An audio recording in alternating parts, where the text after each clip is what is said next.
Welcome to the Broken Pie Chart Podcast, episode 312. I'm your host, Derek Moore. With me this week, just me. Jay will be back either next week or the week after. We may have Mike Puck back as well. But lots to cover. We have the Valentine's Day Index. Exciting news, and that is that, who's this from? This is probably Charlie Bolello, I think. Oh, no, Ryan Dietrich.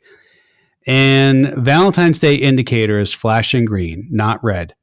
And this is when the S&P is greater than 3% year-to-date up or more on Valentine's Day from 1950 to 2024.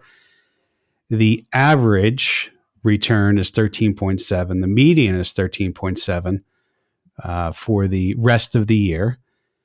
93.8% of the time, it's positive. The average here is 7.7% up, the median 9.4%, and percent positive 73.3%. So there you go. Market's up right now as of 2/14, 4% for the year to date. All right, that's it. Go all in, right? No, I'm kidding. Don't do that. So just interesting. And I think every once in a while, we see these types of stats, and they're entertaining to look at. But I think what this speaks to is when markets are up, a lot of times markets that are in motion stay in motion type of deal. Look, I don't know what's going to happen with the market going forward. That's why we buy. That's why we hedge. If you want to know more about that, shoot me an email, derek.moore@zegainvestments.com. That's derek.moore at Z as in zebra, E as in Eddie, G as in George, A as in Apple. Investments is up to you to get right on the spelling.com. Okay, so that's the Valentine's Day Index. And what does this mean? I don't know. It means, I'm looking like 1987, the rest of the year return was minus 11.7%. And let's see, 2011, the rest of the year was minus 5.6%. Okay, so going back to 1950, when the market was up 3% or more on Valentine's Day, year to date, the rest of the year was positive. And it looks like 1971, the rest of the year was just plus 3.6%, although it would already been up 6.8% through Valentine's Day. And that's an interesting, I don't want to do this live. I was just going to say, is there any correlation between how much it's up year to date and how much the rest of the year is? I don't know. Maybe I'll look into that, or I'll forget about it by next week. So I wanted to go into a couple of things this week. One is that right now the market seems to be digesting this whole, okay, are we higher for longer? Is unemployment or is inflation coming back? We had a print on CPI that was hotter than expected. I think it was up 0.5% month over month, and the expectation was 0.3%.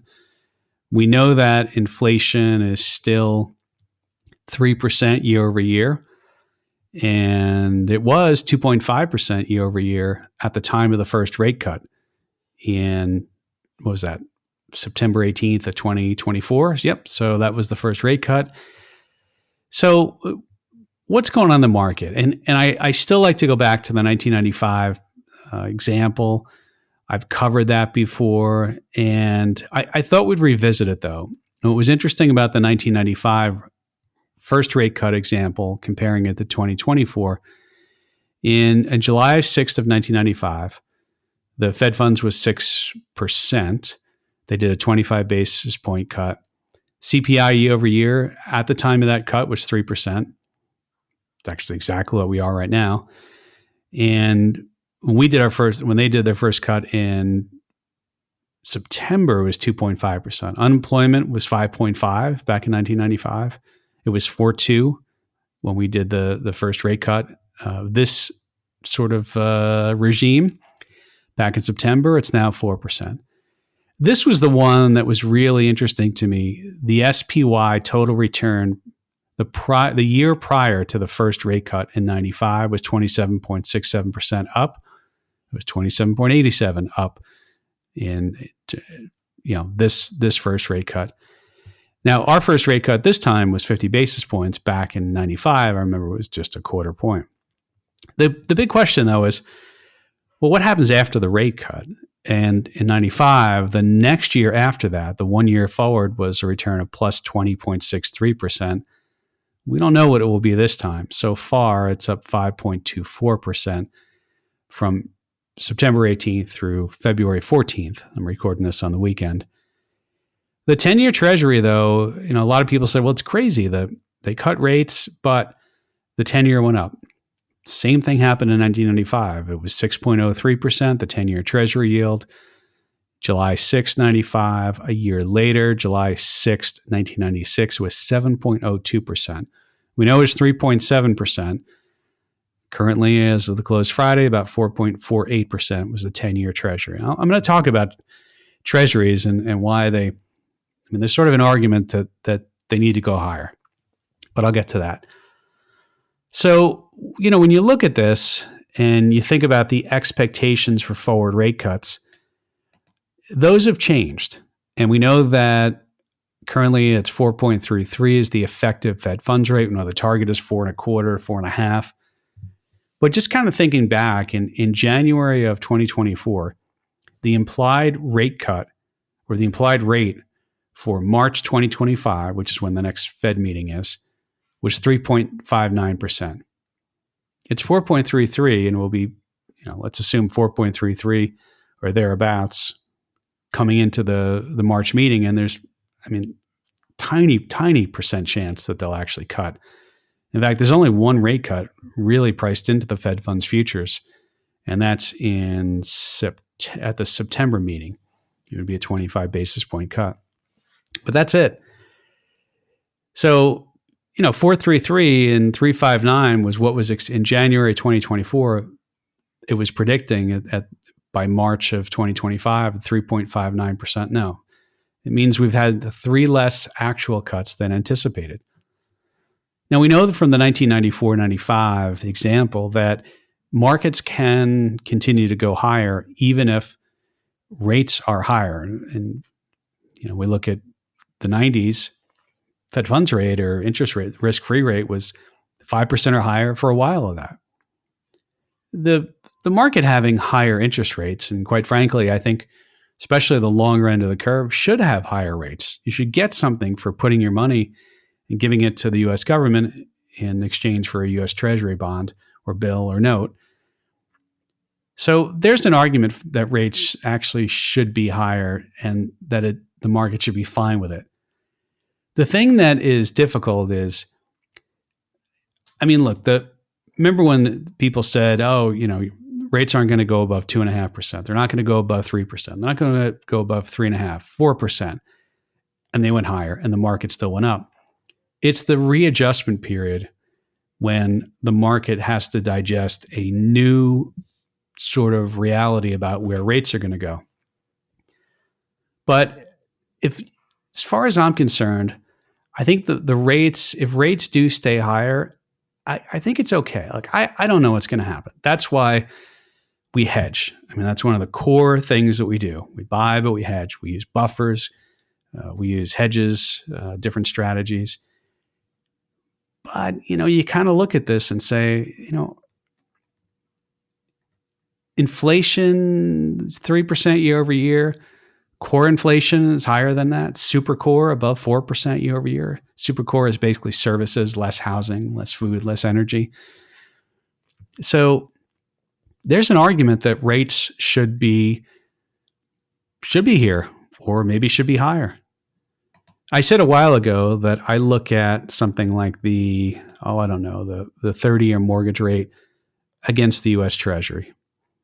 And I think I said historically it's something like 175 basis points or 1.75% is the average difference between the average 30-year mortgage and the 10-year Treasury yield. Recently, the 30-year mortgage, the average rate is 6.96%. The 10-year Treasury closed at 4.58% on Friday. That's a 2.38% spread, or 238 basis points. And the thing I've been saying for a while is a lot of people say, well, mortgage rates have to come down because if that spread closes, if that spread goes back to 184 basis points from, at one point it was over 300 basis points. it has come down. If it closes to, only 184 basis points, then mortgage rates would have to come down. The question is, do mortgage rates have to come down, or does the 10-year have to go up? My sort of guess or expectation was that the 10-year had to go up. And I was looking at that 94-95 period and saying, rates went up 100 basis points. So if it goes up 100 basis points this time, post first cut, you'd say, all right, 4.7. Does it have to be higher, though? Maybe. Maybe the 30-year mortgage rate is the right rate, and 10-year treasury yields have to come up further. We'll see. I'm not saying that you should invest one way or another. In fact, if you want to short bonds, short bonds. If you want to buy bonds, buy bonds. That's up to you. What I'm saying is, though, that this reality, I think, is starting to hit the market. And there's a couple reasons for that. One is that services inflation has proven very sticky. We know that goods drove the inflation at the beginning of this whole sort of period. When we look at goods inflation, and you sort of look and you say, okay, what exactly is driving this? Well, at first, the U.S. government printed a lot of money, sent people direct funds. People who were home bought stuff on Amazon, and Amazon had to get it shipped in via container ship. And, container rates went up. Container shipping rates, or the Drury composite 40-foot box index, which I found on Bloomberg, actually rose before year-over-year inflation rose, and that's the CPI. Now, we haven't had oil make an earnest effort to really make a run higher. And of course, CPI, when you see CPI, that includes everything. It's a weighted basket of goods that has food, energy, services, goods, everything in there. Soup to nuts, literally soup to nuts. But we haven't seen oil really make a run, and that has kept CPI somewhat more sanguine than had oil, really gone nuts. But it's just one of those things to keep an eye on. And if Supercore is up 4% year over year, CPI is up 3% year over year, and core CPI, I think I should have had it pulled up, but it's 3.7 or 3.8% year over year. It's not 2%. And I think one of the things, I was talking to somebody a week ago who has a pretty high up position at a fixed income group at an ETF company. And we were just chatting, and Powell and we came to the opinion that Powell doesn't want to make a mistake. Powell, the worst thing for this Fed, I think in their eyes, is that they lower rates too much and inflation exerts itself again, starts to trend higher. And they simply don't want that. They would rather be late to lower rates than too early and cause inflation again, whether it's them causing it or not. So these types of things are making the case for higher for longer, or the Fed maybe, in theory, I know one cut is priced in. It's possible we don't see any cuts this year. I think it's perfectly reasonable to say that. You could also convince me that we're going to have one cut or two cuts. And quite frankly, if the Fed is having to cut rates, and let's say they have to cut a lot, that would suggest that there's some problem in the economy or markets that they have the need to come in and step in and cut rates. So in a weird way, I come back to this is you want the markets to be growing, you want the economy to be growing, you want good earnings, and you actually don't want the Fed to have to cut. Now, you certainly don't want inflation to come roaring back. But as long as the rate of change on inflation continues to sort of definitely not spike, but starts, ever so slightly to trend down, that's not a bad place to be.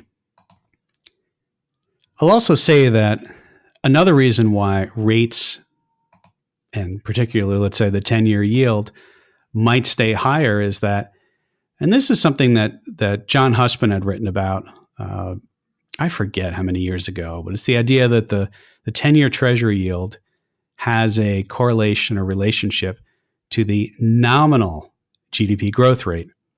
Now, when you see GDP released, more often than not, it is an inflation adjusted. They call it real GDP.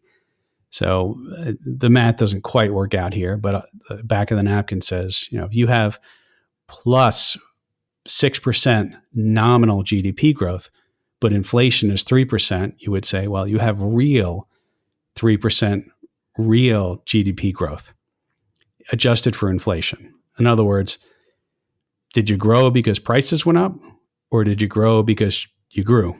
And so that's why, using real. But nominal GDP is an interesting measure with a relationship to the 10-year treasury yield. From 1980 to 2007, the average nominal GDP growth rate annually was 6.2%.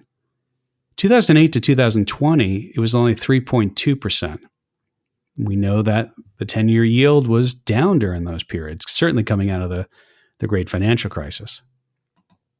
If you run a regression, and I did, and you looked at the relationship on an XY scatter plot of 10-year yields and nominal GDP growth, I did it since 1980, it's upward sloping, which means there's some relationship there between what nominal GDP growth rate is in a given year and what the U.S. Treasury yield, 10-year Treasury yield is.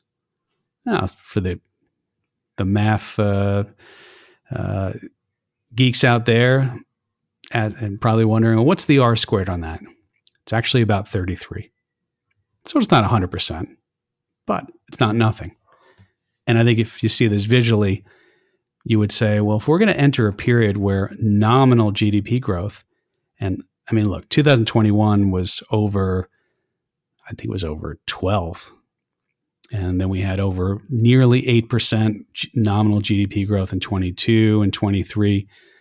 So I don't know, 5 3/4. I'm sort of eyeballing a chart, and just about 5% in 2024. But if we enter a period like we did prior to the great financial crisis, where nominal GDP is hovering around that 5% average or more, it would make sense, given the relationship between nominal GDP growth and 10-year treasury yields, that we have higher 10-year treasury yields. So, all right, let's go back to the markets, though. So what does this mean for markets? And I will get to some volatility stuff later. But I've had questions on just some of a couple episodes ago, I talked about forward price to earnings ratios and talked about valuation. Somebody said, Derek, that's all well and good, but what does that actually mean? Like, what would happen if the forward PE dropped just a little bit, or earnings dropped, or earnings went up? So let me remind people what forward PE multiple is. Forward PE just says, what is the index or the security trading at divided by the full 12-month forward analyst estimate. So to give you an example, right now, and I got this off Bloomberg, the S&P forward 12-month EPS estimate is $262.39, and that's a per share. You might say, well, how does that work on the S&P 500 index? Well, it's the aggregate, and you have all the shares of all the companies that are in there. And so on Friday, we closed at 61.14 divided by 262.39. You get 23.3 as the forward PE multiple. Is that high? Well, it's not low. We also know that a year forward, the forward PE, if I ran a regression or a scatter plot there, looked at the relationship, 1 year forward, it's not necessarily a great predictor. Over 5 years, it tends to be a little better. And that's really the case. It's sort of making the case for hedging there, for hedged equity, and trying to get as much of the upside as you can, but protecting the downside. So what does that mean? Well, the trickiness of this is I can do a graph and I can do a chart of the forward 12-month earnings estimate. And that would help show either are analyst expectations falling or are they rising? Now, the way this works is we're coming through Q4 earnings right now. We're in the meat of it. We don't have NVIDIA yet. Some of the other big ones are still to come. But a lot of the big companies have come out and released earnings. So once, as a quarter ends its earnings season, you sort of say, okay, well, now the next 4 quarters or 12 months is like, quarter one of 25, 2, 3. Yeah, I mean, it's really, in this case, the full year, 4 quarters. Once Q1 is done, well, then you say the forward estimates go Q2 of this year through Q1 of 2026. That's just how it works. And so hopefully over time, earnings are growing. We know earnings, if I look at a chart of the earnings or the forward EPS estimates against the S&P, they're going to look roughly the same. The market growth is very correlated with earnings growth. But what does this mean, getting back to the listener's question? Well, right now we're at a 23.3 forward price multiple. So what if we just came down one full multiple point? Meaning, if we went down to 22.3 times forward earnings from where we are right now at 23.3, well, you take 22.3 times 262.39, and we would say the market would go from 61.14 down to 58.51 and some change. So the market multiple is really a big deal because small changes in what the market is willing to pay for future earnings, it matters. Now, the other aspect of this is if we take a look and we say, well, what if earnings estimates change? What if they go up or they go down? Okay, yeah, that's fine as well. Well, keeping our current multiple, the 6,114 on the S&P and 23.3. Well, if earnings estimates drop by 10% tomorrow and we kept the same 23.3 multiple, we'd be at 55.02, about a 10% drop. If they went 10% higher, same multiple, 23.3 times the new estimates, would bring the market to 67.25. But what we had in 22 was a multiple contraction. Earnings estimates actually only wavered a little bit on a forward basis. It was more multiple contraction. And so, when is the market going to trade? It's going to trade down on a multiple basis? I don't know. That's why we hedge. The other thing to mention is, and I look at the trade-weighted US dollar index. I like to look at that because it weights the other currencies that the dollar is being compared to based upon the weighted dollars that we trade. So it's weighted by think about all the trade we do. If we trade one country more than another, their currency is going to be weighed higher in this index. The normal dollar index is fine and good, but it is very Eurocentric against the euro, Swedish krona. Japanese yen is in there, but it's very Eurocentric. And we know that towards the end of 24 into the early parts of 25, it made a new high above 130. The previous high was more along, 128, 128 and a half. So the dollar is, and I found some old research. This was on a Reuters article in May of 2024. And the quote was, all told, from B of A, all told, every 10% year-over-year rise in the dollar shaves some 3% from S&P 500 earnings, according to estimates from B of A. The strong dollar doesn't necessarily help U.S. companies, global multinational U.S. companies, because they report in U.S. dollars. So any sales that come from overseas have to get it converted to U.S. dollars and then booked into the revenue, the net income, the expenses, all that stuff. And that's why back in 22, mid-year 22, and later in 22 especially, as the earnings reflected that period, companies, sure, they might have hedged currencies, but that was a pretty big rise. And you would see them say, on a currency-adjusted basis, our earnings would have grown 10%, but they only grew 6% because of the headwinds of the dollar. Now, the dollar it hasn't made a new high since the beginning of the year. It has been easing lately. This is something to keep an eye on. And remember what I always say. I know there are these scatter plots that look at the year-over-year change in the dollar, and they look at the year-over-year change in EPS and things like that. And I would say that the dollar doesn't matter until it matters. I call it the zone of insignificance. And the zone may change, but there's sort of these levels where the dollar gets too strong. A rise in the dollar within, I call it the zone of insignificance, doesn't really have that big of an effect. On the flip side, and we still really don't know the whole tariff picture, but the fact that the dollar is getting stronger might mute any potential tariff impacts.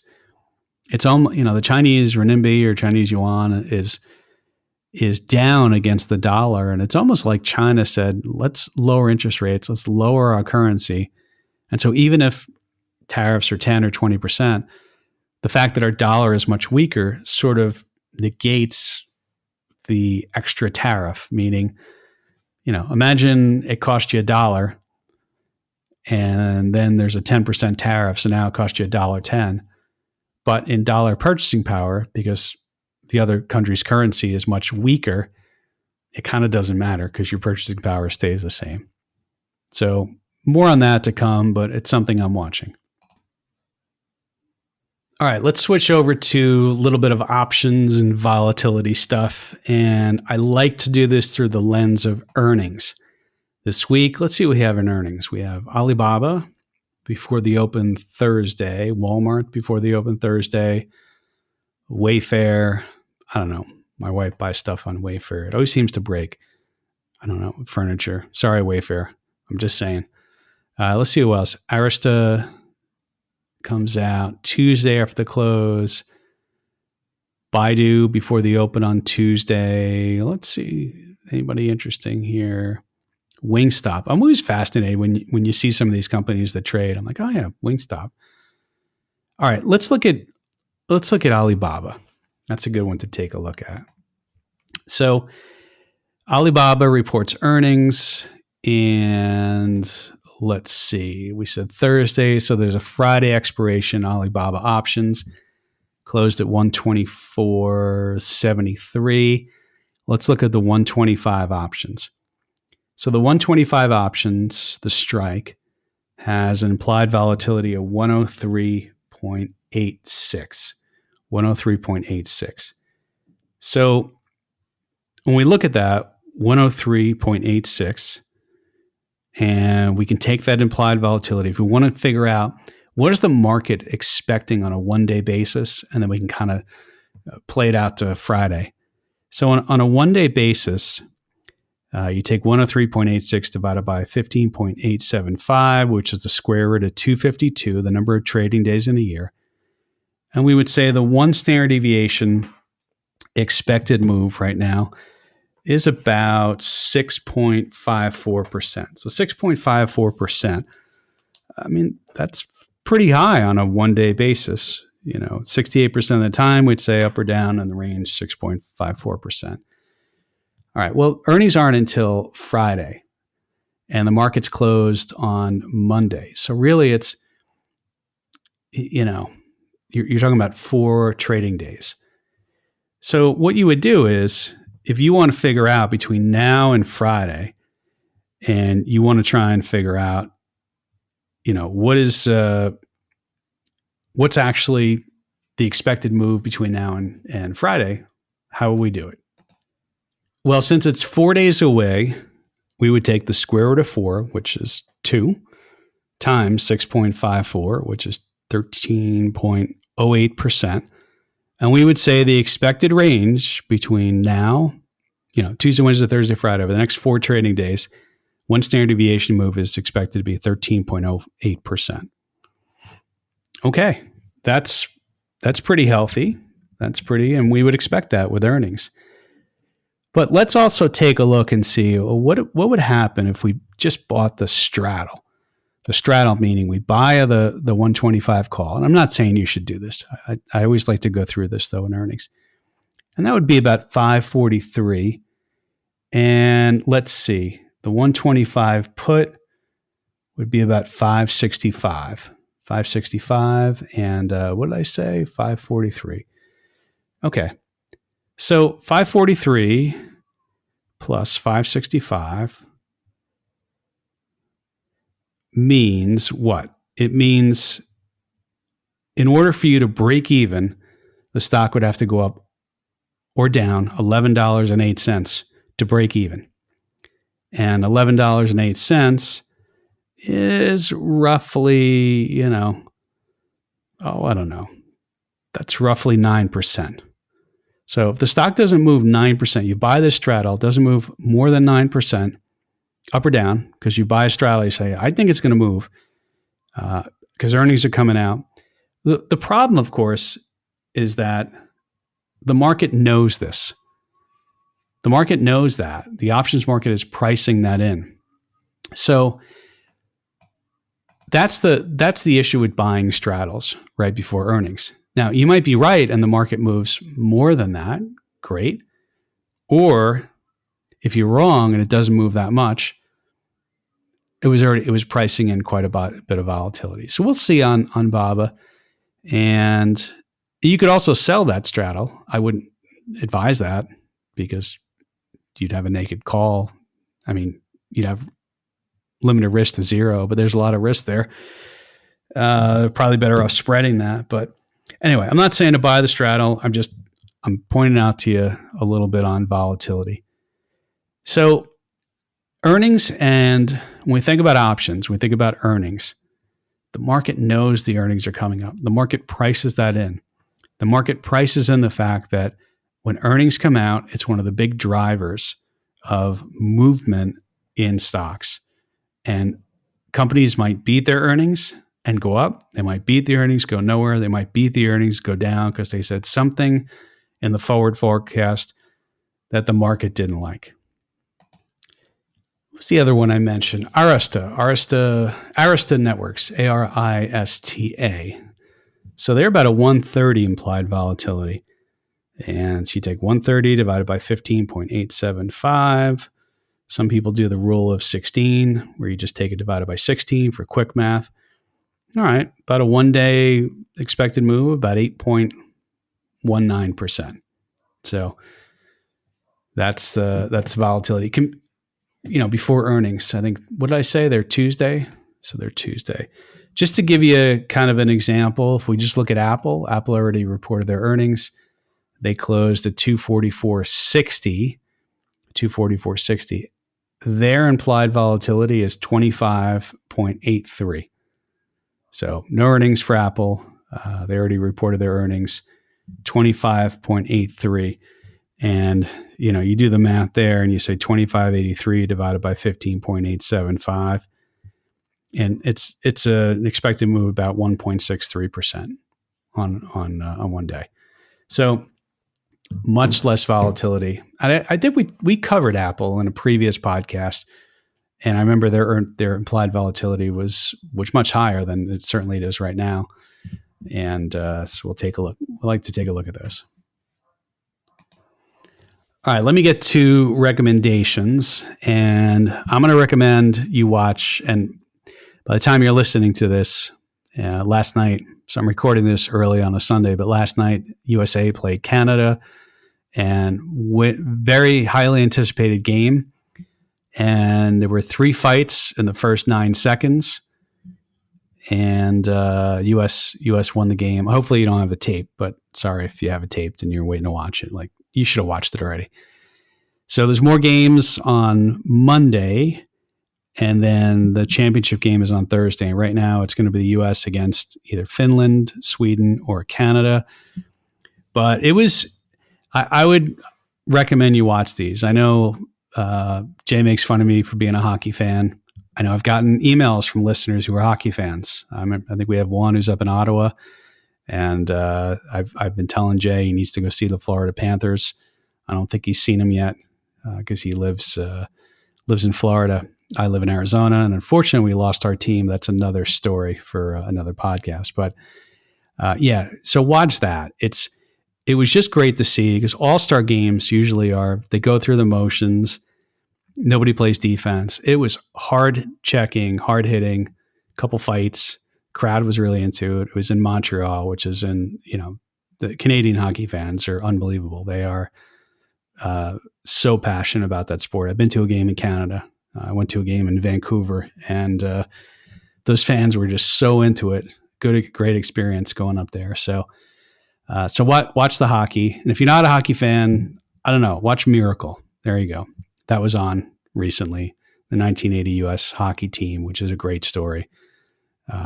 That one, as a hockey fan, 1980 U.S. Olympics, for me being a New York Rangers fan, growing up in that area, New York Rangers 1994 winning the Cup, but 87 Canada Cup was probably the best hockey I've ever seen. That's when Gretzky and Lemieux played together. So there you go. Watch some hockey. That's what I got this week.